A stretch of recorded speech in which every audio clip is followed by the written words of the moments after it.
आपके सामने English competency test, ये है केवीएस और एनवीएस के एग्जामिनेशन के लिए, टीयर 1 के एग्जाम के लिए। और ये लाइक बहुत सारे एग्जाम्स में आ चुका है, केवीएस के एग्जाम में आया हुआ है और आगे भी इस तरह के क्वेश्चन आएंगे, तो उसी बेस पे हम क्वेश्चन करते हैं। टेस्ट सीरीज 1 है इंग्लिश का। चलिए इसको शुरू करते हैं फटाफट बिना समय गंवाए। तो पहला क्वेश्चन है, लाइक डायरेक्शंस दिए हुए हैं 81 से 82 दो क्वेश्चंस के लिए। इन the following questions out of है मर्सी। मर्सी का सिमिलर वर्ड यहाँ पे क्या है? तो यहाँ पे देखिए ऑप्शन ए है मेरिट, ऑप्शन 2 है सिंपैथी, ऑप्शन 3 है लॉस, ऑप्शन 4 है पेन। तो मर्सी का मतलब होता है क्या? मर्सी का मतलब होता है काइंडनेस, लाइक काइंडनेस कर सकते हैं, काइंडनेस, दया, या फिर हम इसको दया भी बोल सकते हैं, दया। ठीक है, मेरिट का मतलब दया नहीं होता है। मेरिट मतलब किसी चीज में रैंकिंग करना मेरिट हो गया, कि किसी इसको कंपैरिजन के लिए यूज कर सकते हैं। लॉस मतलब घाटा होता है, पेन मतलब दुख दर्द होता है। तो अब बचा हमारे पास क्या? सिंपैथी।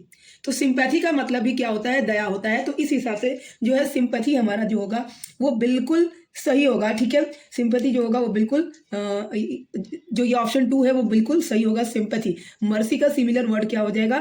सिंपैथी। ठीक है, मर्सी क्या है? मर्सी एक नाउन है, और सिंपैथी भी क्या है? सिंपैथी भी a kind of noun. Okay, तीसरा क्वेश्चन है हमारा, choose the word which is similar in meaning of the one given below.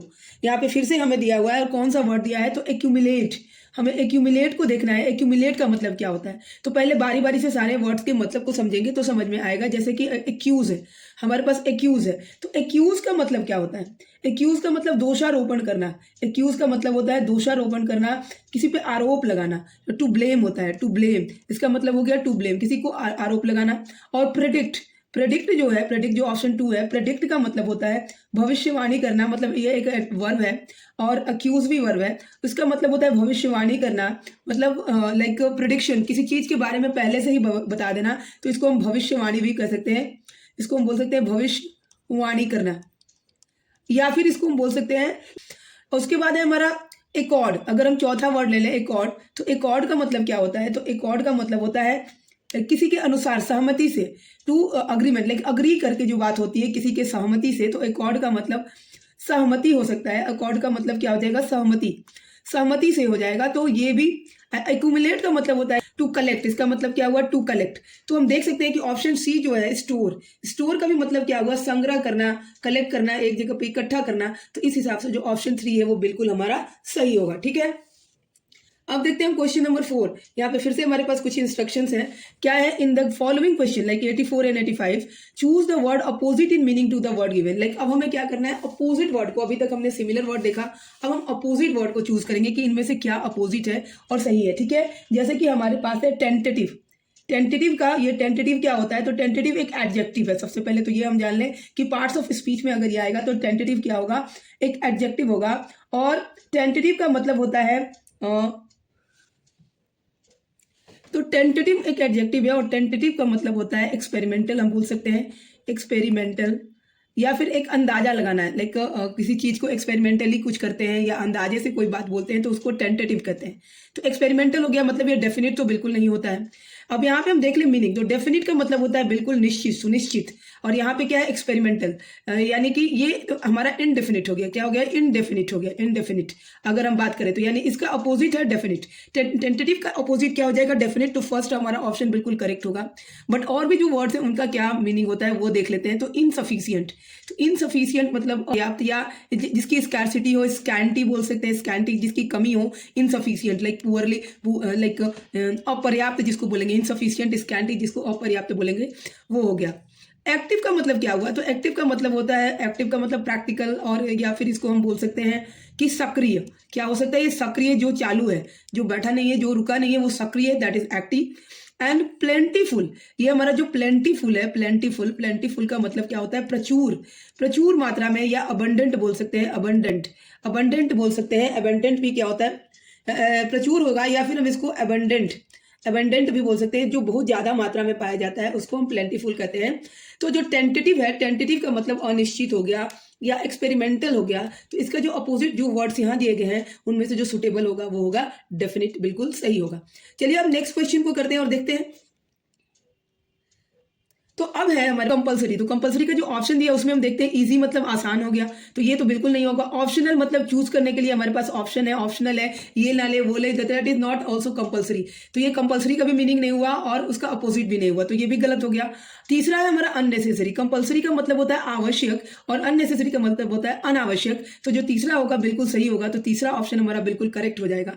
But जो मैंडेटरी है, मैंडेटरी क्या हो जाएगा, मैंडेटरी इज सिनोनिम, ठीक है, या सिनोनिम होगा, दैट इज व्हाट, मैंडेटरी का भी मतलब क्या हो गया, अनिवार्य हो गया या आवश्यक हो गया, तो इसको हम बोल सकते हैं अनिवार्य, ठीक है। तो अनिवार्य, अब इसमें अनिवार्य क्या क्या था, तो कंपलसरी भी अनिवार्य है, मैंडेटरी भी अनिवार्य है।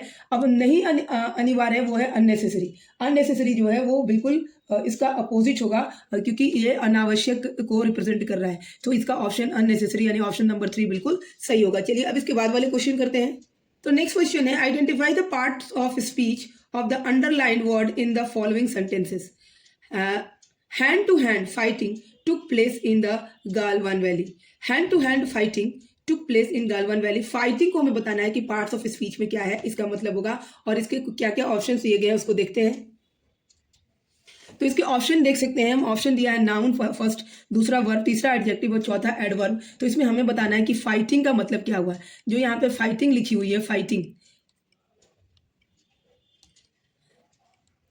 जो फाइटिंग लिखी हुई है, फाइटिंग का मतलब क्या हुआ। तो फाइटिंग जो है हम देख सकते हैं कि ये देखने में तो हमें वर्ब दिख रहा है, ठीक है, क्योंकि फाइट मतलब वर्ब होता है, पर यहाँ पे fight like hand to hand fighting, ये किसकी तरह यूज हो रहा है, तो एक नाउन की तरह यूज हो रहा है। तो जब वर्ब में आईएनजी लगाते हैं और वो नाउन की तरह यूज होता है तो उसको हम जीरंड कहते हैं। क्या कहते हैं, जीरंड कहते हैं। तो ये जीरंड है, ठीक है, ये क्या है, जीरंड है, और ये एक नाउन की तरह यूज हो रहा है। तो यहाँ से जो ऑप्शन 1 होगा बिल्कुल करेक्ट होगा कि फाइटिंग इस सेंटेंस में क्या है, एक नाउन की तरह यूज हुआ है, ना कि वर्ब की तरह, ठीक है। तो अब आगे वाला क्वेश्चन देखते हैं हम। तो हमारा नेक्स्ट क्वेश्चन है, in the following question sentences are given with blanks to be filled in with an appropriate word, यानी फिलिंग द ब्लैंक्स है और इसका अप्रोप्रिएट वर्ड दिया हुआ है। 4 alternatives are suggested, 4 alternatives are suggested, 4 alternatives दिए हुए, for each question choose the correct alternative out of the 4। तो यहाँ पे दिया है the telephone kept dash ring in, the telephone kept dash ringing but no one attended, यानी telephone kept dash ringing but no one attended. तो kept option है off, यानी kept off होना चाहिए पहला ऑप्शन, दूसरा है कैप्ट ऑन होना चाहिए, तो तीसरा है कैप्ट अप होना चाहिए, और चौथा है kept up with, kept up with. तो क्या इसमें से होना चाहिए वो हमें देखना है। तो ये जो क्वेश्चन है इसमें जो सही ऑप्शन होगा वो क्या होगा, कैप्ट ऑन, यानी कि यहाँ पे ऑन होना चाहिए, यानी कि इसका मतलब होता है जारी रखना। जो टेलीफोन है जारी रखना, यानी कि टेलीफोन जो था वो, द टेलीफोन कैप्ट रिंगिंग, वो बजता रहा, बजना उसका जारी रहा, but no one attended the phone, no one attended, but किसी ने भी फोन को उठाया नहीं, उसको अटेंड नहीं किया, बट वो बजता रहा, ठीक है। इसमें ऑफ, अप और अप विथ बिल्कुल नहीं होगा। तो देखते हैं इसमें और सब चीजों का क्या मीनिंग होता है। तो कैप्ट ऑन मतलब जारी रखना हो गया। अगर यही बात में कैप्ट, तो चलिए इसमें देखते हैं कि इन सब का मीनिंग क्या हुआ। तो कीप ऑफ है, पहले क्या है, कीप ऑफ। तो कीप ऑफ का मतलब हुआ क्या, कीप ऑफ मतलब कीप अवे, किसी चीज को अलग रखना, अलग रखना, इसका मतलब हो जाएगा अलग रखना, ठीक है, यानी कि हम इसको कह सकते हैं कीप अवे, ठीक है, कीप अवे अलग रखना, जो भी है जिस चीज की जो जगह है वहां पे रखना है, that is called keep away. Okay, now keep up, अगर हम बोले कीप अप की, तो कीप अप की मतलब हो गया ऊपर रखना, ऊपर रखना, किसी चीज का जो जगह है वो उसकी जगह पे रखना है, कीप अप, उसको गिरने नहीं देना, उसको ऊपर रखना। एंड तीसरा हो गया keep up with, keep up with मतलब की हो गया, कीप अप विथ मतलब होता है संपर्क में रहना, संपर्क में रहना, संपर्क में रहना, ठीक है, ये हो गया। या keep in touch, in touch हम बोल सकते हैं, in touch, be in touch हम बोलते हैं ना, तो that is called what, keep up with. तो इसमें जो सही आंसर होगा वो क्या होगा, ऑन होगा, क्योंकि ऑन का मतलब हो गया, कीप ऑन का मतलब निरंतरता, जारी रखना, तो इसलिए ये सुटेबल आंसर है। तो ऑप्शन 2 हमारा जो है बिल्कुल सही होगा। तो नेक्स्ट क्वेश्चन है, identify the part of sentence given below that has an error in it. इसमें किसमें एरर है, जैसे क्वेश्चन पहला पार्ट है हमारा, A part has either, B part है either of, has either of, C part है you saw my book, D part है माई बुक। ओके, तो E has either of you saw my book क्या है, has either of you, either या either बोल सकते हैं, हैज आइदर ऑफ, है ईदर या आइदर कुछ भी बोल सकते हैं। तो has either of you saw my book, ये हमारा सेंटेंस है, ठीक है। इसमें एरर कहाँ पे है, हैज में एरर है, ईदर ऑफ यू में है एरर, यू सॉ में है एरर, या माई बुक में है एरर, ये यहाँ पे ऑप्शंस दिए गए हैं।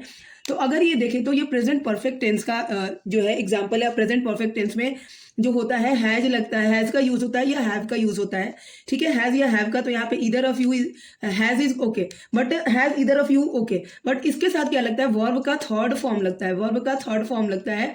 उसके अनुसार हमारा जो सॉ है, सॉ बिल्कुल गलत होगा और इसकी जगह पे क्या होना चाहिए, तो सीन होना चाहिए। यानी कि जो यू सॉ है, सॉ इज रॉन्ग, सॉ हमारा गलत है यहाँ पे। तो सॉ हमारा क्या है, सॉ यहाँ पे गलत है क्योंकि सॉ की जगह पे क्या हो जाना चाहिए, सीन होना चाहिए। तो इस हिसाब से जो ऑप्शन 3 है, ऑप्शन 3 बिल्कुल सही होगा क्योंकि ये सेंटेंस होना चाहिए has either of you seen my book, has either of you seen my book. तो सीन होना चाहिए ना कि सॉ होना चाहिए। तो ऑप्शन 3 जो है वो बिल्कुल करेक्ट है। तो नेक्स्ट क्वेश्चन जो है वो है ये कि fill in the blank in the sentence given below by choosing the correct option out of those that follow. So कोविड-19 has again dash in China. अब कोविड-19 has dash in China, option A broken out, option B broken off, option C broken up and option 4 जो है वो है broken with. तो पहले हम इन सारे जो ये हमारे सामने जो फ्रेजेस हैं इनका मतलब समझते हैं तो हमें बिल्कुल समझ में आ जाएगा। जैसे कि ब्रोक आउट, ब्रोकन आउट जो है, अगर हम बात करें ब्रोकन आउट की या ब्रेक आउट की, इसको हम ब्रेक आउट भी बोल सकते हैं।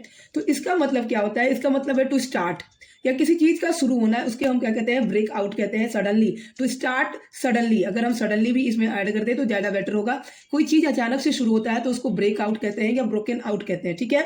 दूसरा चीज है हमारा ब्रोकन ऑफ। ब्रोकन ऑफ का मतलब होता है, ये भी एक फ्रेजल वर्ब है और इसका मतलब होता है अचानक से किसी चीज का समाप्त हो जाना। Okay, so to end something, to end of something, to end of something, yes, to end of something, something suddenly. ये भी सडनली हो रहा है बट ये क्या हो रहा है, ये कि अचानक से कोई चीज रुक जा रही है या खत्म हो जा रही है तो उसको हम कह देंगे। जैसे कि ये स्पेशली अग्रीमेंट वगैरह के टर्म में बहुत ज्यादा उपयोगी है कि ब्रोकन ऑफ हम यूज कर सकते हैं, या ये किसी रिलेशन को ब्रेक ऑफ के लिए भी यूज हो सकता है। Then there is the broken up. अब ब्रोकन अप का मतलब होता है टूट जाना, ब्रेकअप हो जाना, ठीक है। तो इसका मतलब क्या हो गया, ब्रेकअप। यस, ब्रेकअप मतलब टूट जाना, किसी भी चीज का टूट जाना। स्पेशली किसकी बात करेंगे तो रिलेशन की। सुना है, हम लोग सुनते हैं, रोज की बातें होती है कि अच्छा उसके साथ ब्रेकअप हो गया, तो यहाँ पे ब्रेकअप क्या हुआ, रिश्ता टूट जाना, ठीक है।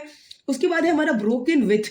अब इस ब्रोकन विथ का मतलब क्या होता है कि किसी के साथ संबंध समाप्त करना। ओके, लाइक अगर हम ये बात करें किसी कंपनी के साथ तो उसके साथ हम यूज कर सकते हैं। तो यहाँ पे हम क्या लिख सकते हैं, संबंध समाप्त होना, समाप्त होना। किसी से बहुत लंबे समय के लिए संबंध है, किसी कंपनी में बहुत दिनों से काम कर रहे हैं और वहां से अगर हमने अचानक छोड़ दिया, then broken with that company हम यूज कर सकते हैं। तो यहाँ पे जो बिल्कुल सुटेबल हमारा फ्रेजल वर्ब होगा, कोविड-19 has again broken out. The first one is the correct, broken out in China, मतलब कि स्टार्ट, फिर से वो अचानक से क्या हो गया, स्टार्ट हो गया है चाइना में। तो ये बिल्कुल सही सेंटेंस होगा।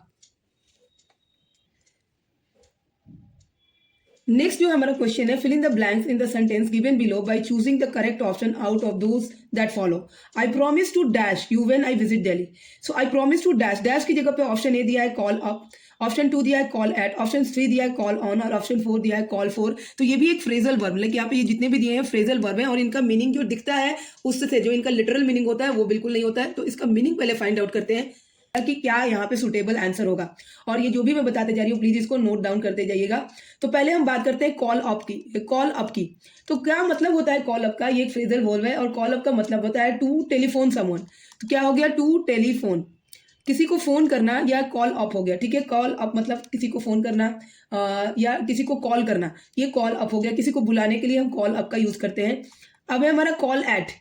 कॉल एट का मतलब क्या हुआ, क्योंकि इसका मतलब होता है कि to stop at a place briefly, कुछ समय के लिए रुकना, कुछ समय के लिए रुकना, यानी कि to stop at a place briefly, कुछ समय के लिए कहीं पे रुकता है। यानी ट्रेन जो है किसी स्टेशन पे call at, like the train will call at the particular station for some time. तो वहां पे हम क्या यूज करेंगे, कॉल एट का यूज करेंगे, ठीक है। कॉल एट हो गया। उसके बाद हमारा है कॉल ऑन। कॉल ऑन का मतलब क्या होता है, तो कॉल ऑन का मतलब होता है कि कॉल ऑन मतलब कि किसी से मुलाकात करना या टू विजिट। तो कॉल ऑन का मतलब क्या होगा, किसी के घर जाना, किसी के घर विजिट करना, ये मतलब होता है क्या, कॉल ऑन का। तो अगर हम कहीं जा रहे हैं और किसी के घर चले जाते हैं अचानक से तो उसको हम कॉल ऑन कह सकते हैं। और हमारा हो गया कॉल फॉर। एक लास्ट वाला हो गया हमारा कॉल फॉर, और कॉल फॉर का क्या मतलब होगा, तो कॉल फॉर मतलब मांग करना, टू डिमांड, इसका मतलब हो गया to demand, like government, specially जब हम बड़े ऑर्गेनाइजेशन या किसी गवर्नमेंट से कोई डिमांड कर रहे हैं तो उसके लिए हम कॉल फॉर का यूज करते हैं। तो यहाँ पे जो सुटेबल हमारा जो फ्रेजल वर्ब होगा वो होगा कॉल ऑन, यानी कि जो ऑप्शन नंबर 3 है वो बिल्कुल सही होगा। I promise to call on when call on you, I promise to call on you when I visit Delhi, मतलब मैं जब दिल्ली आऊंगी तो तुम्हारे यहाँ विजिट जरूर करूंगी, अगर दिल्ली विजिट करती हूँ तो तुम्हारे यहाँ भी बहुत जरूरी है कि मैं विजिट करूंगी। तो यहाँ पे क्या सुटेबल होगा, कॉल ऑन जो होगा वो बिल्कुल सुटेबल होगा। In the following question sentence is given with blanks to be filled in with an appropriate words. What are words? Four alternatives are suggested. Four alternatives are suggested for each question. Choose the correct alternatives out of the 4। अब क्या क्या इसमें alternative है उसको देखना है। पहला question है हमारा कि ये जो क्वेश्चन है, the computer dash nonsense because there was a mistake in the programming. Option A है प्रोड्यूसेस, ऑप्शन 2 है प्रोड्यूस्ड, ऑप्शन 3 है विल प्रोड्यूस, ऑप्शन 4 है प्रोड्यूस। ठीक है, तो इसमें क्या होगा, हम देखते हैं इस सेंटेंस को अगर हम देखेंगे, the computer dash nonsense because there was यहाँ पे यूज किया है, तो वॉज का मतलब क्या हुआ, ये पास्ट टेंस की बात हो रही है। किस टेंस की बात हो रही है, पास्ट टेंस की। तो उसके अनुसार जो होगा हमारा ऑप्शन 2 बिल्कुल सही होगा, क्योंकि the computer produced nonsense because there was a mistake in the programming, तो ऑप्शन 2 हमारा जो होगा बिल्कुल सही होगा। चलिए नेक्स्ट क्वेश्चन देखते हैं, और देखते क्या करना है। यहाँ पे करना है कि चूज द, यहाँ पे दूसरा क्वेश्चन है जो choose the word similar in meaning to the one given below. अब यहाँ पे सिमिलर वर्ड हमें चूज करना है, और हमारा जो वर्ड है वो है टेंडर। टेंडर का मतलब क्या होता है, टेंडर का मतलब होता है डेलिकेट। डेलिकेट बहुत ही जो नाजुक हो वो होता है, और इसका सिमिलर वर्ड हमें चूज करना है। ठीक है, तो टेंडर का मतलब हो गया डेलिकेट या नाजुक, इसको हम नाजुक भी बोल सकते हैं, नाजुक होगा ये बहुत ज्यादा टेंडर, या सॉफ्ट बोल सकते हैं, सॉफ्ट भी कह सकते हैं। तो इसका जो होगा, तो पहले हम देख लें आइडल का मतलब क्या होता है। तो आइडल का जो मतलब होता है वो होता है बेकार, यस बेकार, या फिर यूजलेस या निकम्मा भी बोल सकते हैं, जो बिना काम के हो उसको हम कहते हैं क्या, उसको हम कहते हैं यूजलेस। ओके, और ऑप्शन 2 डेलिकेट है, जो कि इसका सिमिलर वर्ड होना चाहिए। टेंडर का सिमिलर क्या होता है, डेलिकेट, तो जो ऑलरेडी मैंने लिख दिया है, तो डेलिकेट इसका सही होगा। आइडल का मीनिंग हमने समझ लिया। अब हम मीनिंग समझते हैं कॉमिक का। कॉमिक का मतलब क्या हो गया, तो कॉमिक का मतलब होता है हास्यपूर्ण, यस कॉमेडियन कॉमिक। तो ये हमारा लाफ्टर से, कॉजिंग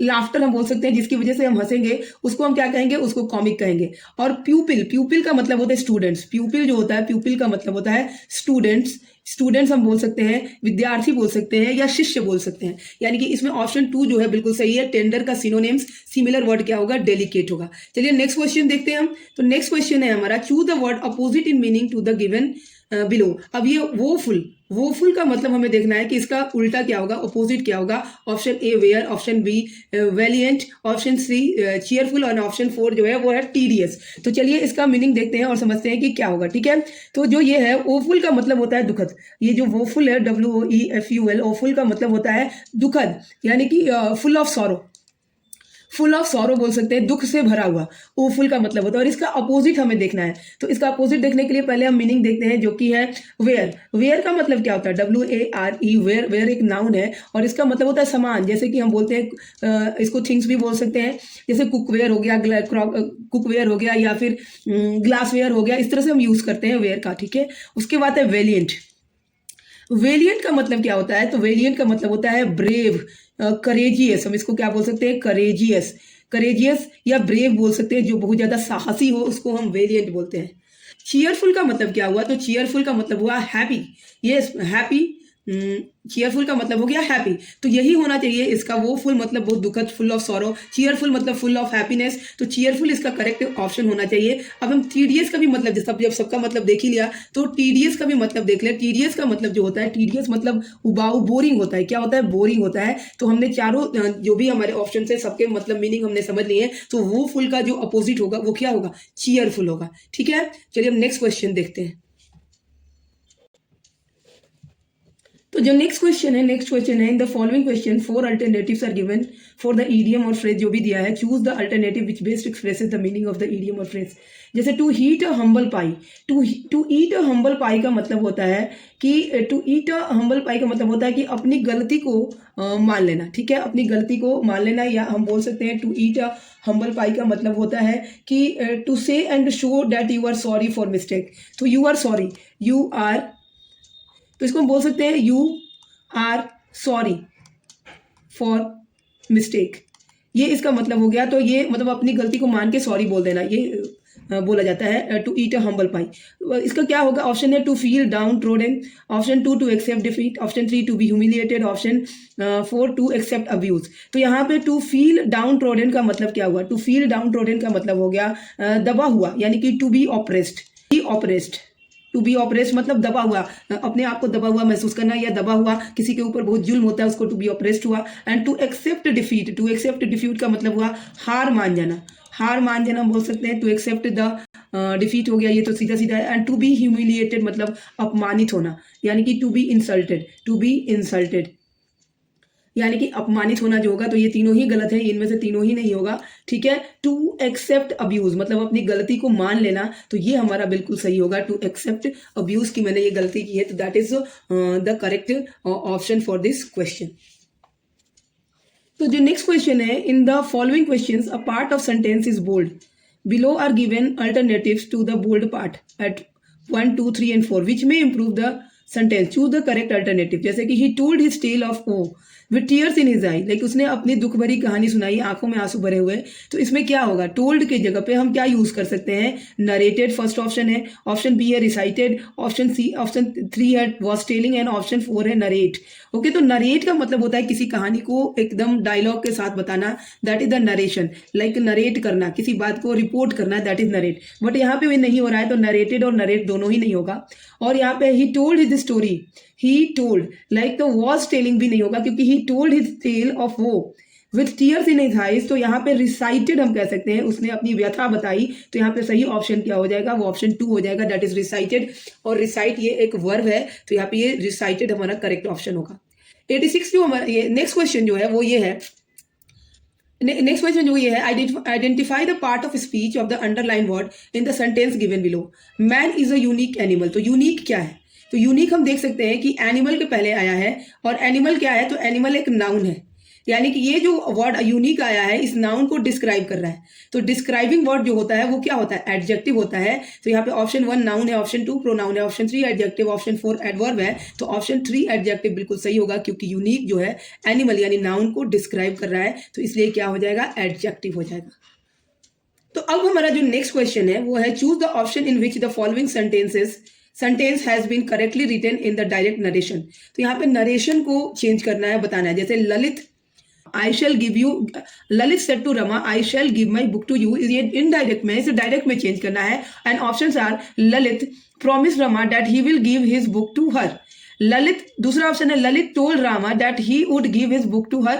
एंड तीसरा है Lalit said to Rama that he shall give her his book, he shall give her his book। Okay, option 4 है Lalit told Rama that I would give her his book. तो सबसे पहले ये देखना है कि ये ऑलरेडी किसमें, यहाँ पे ये डायरेक्ट में दिया हुआ है, Lalit said to Ram, Lalit said to Ram, Lalit said to Rama, ये डायरेक्ट में दिया हुआ है। I shall give my book to you, तो सेड टू यहाँ पे क्या है? पहले सेड टू है, तो यहाँ पे क्या हो जाएगा हमारा? ललित, ललित टोल्ड हो जाएगा, ललित टोल्ड रमा। ओके, अब इसके बाद हम यूज करेंगे डैट का। डैट के बाद आई शैल है, तो आई शैल मतलब ललित की बात हो रही है, तो ये थर्ड पर्सन के लिए यूज हुआ है, तो यहाँ भी थर्ड पर्सन हो जाएगा। इसका यहाँ पे क्या हो जाएगा? डैट ही, क्या यहाँ पे यूज करेंगे हम? डैट ही यूज करेंगे, डैट ही। और शैल का क्या हो जाएगा? डैट ही शैल का हो जाएगा, सैड का हो जाएगा। यहाँ पे सैड शैल है, तो शैल का शुड होना चाहिए, पर ऑप्शन में नहीं है, तो वुड होगा। तो यहाँ पे क्या हो जाएगा कि would, he would, he would give, यहाँ पे क्या हो गया? He would give his book, whose book, his book, he would give his book, yes his book, and to whom? To Rama, यानी कि टू हर, ये होना चाहिए। तो ये ऑप्शन नंबर 2 हम देख सकते हैं, Lalit told Rama that he would give his book to her, Lalit told Rama that he would give his book to her. तो ये ऑप्शन नंबर 2 जो होगा बिल्कुल सही होगा इसके अनुसार। तो ये रहे कुछ क्वेश्चंस हमने किए इंग्लिश के प्रैक्टिस सेट के। आई बिलीव सबको बहुत अच्छा लगा होगा। अगर आपको अच्छा लग रहा है तो प्लीज चैनल को लाइक, शेयर और सब्सक्राइब करिए। और आगे अभी बहुत सारे क्वेश्चंस हम लोग करेंगे, प्रैक्टिस सेट करेंगे और हर टॉपिक के करेंगे, जिससे हमारा प्रिपरेशन भी होगा और एक आइडिया भी मिलेगा कि किस तरह के क्वेश्चंस आते हैं। तो once again please like, share and subscribe the channel. Good bye.